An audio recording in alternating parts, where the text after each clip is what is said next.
Apakah Anda pernah merasakan perut Anda terasa penuh? Seperti diisi oleh balon gas dan perlahan-lahan memaksa untuk keluar melalui kerongkongan? Mungkin Anda mengalami gangguan asam lambung. Asam lambung merupakan cairan asam alami yang diproduksi untuk mengaktifkan enzim yang berguna untuk pencernaan.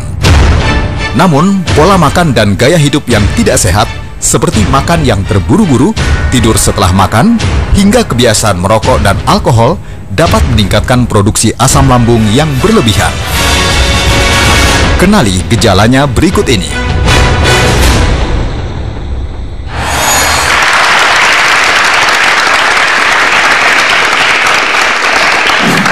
Olivia, pernah ngerasakan gejala asam lambung nggak? Cukup sering ya. Biasanya yang dirasakan berupa apa? Muntah, mual, atau nyeri di tempat tertentu? Sampai muntah sih enggak, tapi lebih merasa kayak gas yang naik sampai ke atas dan rada perih. Biasanya yang dilakukan oleh Olivia selain obat ya? Minum air yang hangat dan lebih ini ya istirahat aja sih dok, nggak terlalu banyak. Biasanya berkurang? Berkurang ya, oke. Nah, pemirsa, ternyata ada beberapa situasi yang menyebabkan masyarakat kita agak sedikit sulit membedakan antara gejala asam lambung dengan sakit mah. Nah itu dia, saya juga nggak tahu dok. Walaupun istilahnya nama asam lambung itu identik, masyarakat kita menyebutkan mah. Mirip.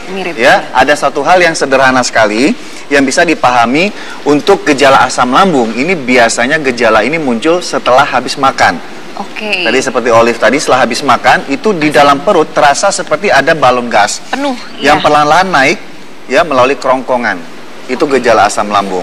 Kalau sakit mah dia definisinya lebih banyak lagi. Oke. Bicara masalah asam lambung ini sebenarnya tetap dibutuhkan dalam kadar yang seimbang ya untuk membantu proses pencernaan. Kecuali kalau kadarnya udah berlebihan, ini dikenal dengan nama GERD, G-E-R-D, ya, gastroesophageal reflux disease. Itu kenapa dok? Nah, untuk bicara mengenai gangguan karena kelebihan asam lambung, kita akan diskusi dengan rekan sejawat saya, yaitu Dr. Ari Fahrial Sam. Halo dok. Halo Ari, Dr. Ari. Dok, tadi keluhan Olivia habis makan itu merasakan seperti ada balon gas di dalam perut lalu naik. Nah, ini sudah definisi sakit mah atau masih gejala asam lambung? Iya, kalau sudah naik ke atas itu malah kita bilang penyakitnya GERD namanya. GERD tadi ya. Jadi GERD ya. Jadi rasa kembung tadi ya, rasa gas itu, kemudian juga asam lambung naik ke atas, kadang-kadang bikin panas dada itu. Panas dada, mulut pahit. Itu memang asam lambung yang berlebih-lebihan. Nah, secara normal mestinya asam lambung nggak naik. Tapi jangan-jangan mungkin juga ada gangguan klep di kerongkongan ya, di perbatasan kerongkongan antara kerongkongan dengan lambung, atau lambungnya itu lama kosongnya. Jadi kalau lambung itu lama kosong, asam lambung yang sudah berlebih-lebihan itu gampang naik ke atas.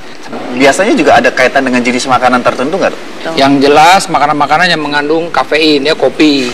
Nah, itu cepat ya. Kemudian juga alkohol. Kemudian juga ada makanan-makanan yang membuat pengosongan lambung kita itu menjadi lambat. Jadi seperti coklat, keju, nah gitu. Nah, bagaimana? Ya, jadi bagaimana dengan asam pedas? Nah, asam pedas ini kalau memang sudah ada luka, asam pedas itu yang memperberat kondisi lambung tadi, kondisi lambung yang sudah luka tadi, makanya menimbulkan keluhan yang tidak nyaman, tidak enak, gitu. Karena tidak semua gejala kayak nyeri di bagian perut, sakit, panas itu adalah gejala asam lambung. Apakah ada gejala lain yang spesifik untuk gejala asam lambung? Ya, oke, tadi keluhannya seperti itu. Jadi rasa nyeri di daerah ulu hati. Kadang-kadang masyarakat bilang, oh itu karena asam lambung. Belum tentu. Belum tentu. Karena apa? Karena kan sebenarnya di daerah ulu hati kita itu ada organ-organ yang lain. Apa dari pedunya, kandungan pedu, apa dari liver, atau bahkan ada dari bagian bawah jantung itu kalau dia kebetulan ada penyempitan di sana, itu bisa menimbulkan nyeri yang hebat. Gejalanya seperti orang kena asam lambung yang tinggi, itu sebenarnya serangan jantung gitu loh. Kalau antara asam lambung dengan sakit mah, ini benang merahnya apa dok? Iya, jadi kalau sakit mah itu kan di lambung ya, sakit mah di lambung. Jadi salah satu orang dengan sakit mah ini adalah karena asam lambung berlebih-lebihan. Nah itu tadi, jadi ya kadang-kadang orang ngambil, dok saya ini sakit asam lambung. tinggi, itu sebenarnya karena sakit mahnya itu gitu. Situasi yang Olivia bahwa dengan mengkonsumsi air putih hangat kemudian istirahat, keluhan ini berkurang. Nah, iya. Atau beberapa case atau kasus masyarakat mengkonsumsi obat untuk menyeimbangkan kondisi asam. Iya. Nah, ini apakah misalnya situasi yang dilakukan oleh Olivia atau ada obat untuk yang gejala asam lambung dan gejala ini berkurang, berarti itu sudah layak dikatakan aman? Iya, jadi biasanya kalau ada pasien-pasien bilang, "Iya dok, saya asam lambung tinggi, tapi kalau saya minum antasida, minum air putih, teh manis misalnya, susu gitu, lebih enak rasanya." Nah, itu jangan-jangan memang karena asam lambung yang tinggi. Jadi pada saat dia minum air putih, kemudian minum obat antasida misalnya, itu menetralkan asam lambung tersebut. Tapi produksi asam lambungnya tidak ditekan oleh obat-obat tersebut, oleh makanan tersebut. Saya mau nanya dok, kalau anak-anak bisa nggak ya dok kena penyakit asam lambung atau mah? Jadi bisa kena semua, anak-anak ya? juga bisa. Saya cenderung sekarang mendapatkan anak-anak 12 tahun, 13 tahun itu udah mempunyai masalah dengan lambungnya. Itu tadi, karena ya pola makan, ya fast food, belum lagi cenderung anak-anak kita ini kan juga seneng yang pedes-pedes ya. Bicara masalah makanan nih Olivia, kita ingin memberikan beberapa tips untuk pemirsa di rumah dan juga di studio, beberapa makanan yang sebaiknya dikonsumsi dan sebaiknya dihindari, terutama untuk penderita dengan gejala asam lambung. Yuk, Dokter Ari sama Olive ke sini, ke meja. Ini ada beberapa sumber makanan yang bisa mengurangi gejala asam lambung saat asam lambung itu terjadi. Ini adalah yang pertama adalah susu ya dok ya? Susu, tapi ini susunya mesti yang susu yang low fat iya. Jangan susu yang full cream, karena kalau susu full cream kan lemaknya tinggi. Justru nanti akan membuat rasa tidak nyaman itu.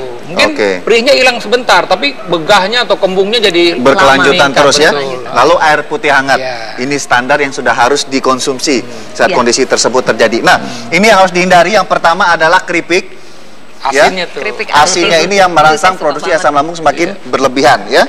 Lalu kemudian kebiasaan makan Anda yang terburu-buru, misalnya ditunggu janji sama teman atau gimana, ya wah makannya cepat, punyanya juga cepat. Ini juga bisa mempengaruhi ya dok ya? Mempengaruhi, menyebabkan gangguan pencernaan gitu. Nah, di sini ada yang namanya penyedap rasa atau MSG, ya. Ini juga bisa menyebabkan asin juga. Asin. Lalu beberapa buah-buahan yang asam. Ya, asam. Seperti lemon, jeruk, ya, kemudian stroberi juga kadang asam. Kalau asam. Lalu ikan dengan yang pedas. Itu juga sebaiknya dihindari. Nah dok, masalah gejala asam lambung apakah ini bisa disembuhkan? Bisa disembuhkan. Jadi kadang-kadang kalau dalam keadaan akut, memang saya boleh nih bilang pasien, Bu, kurangi nih asam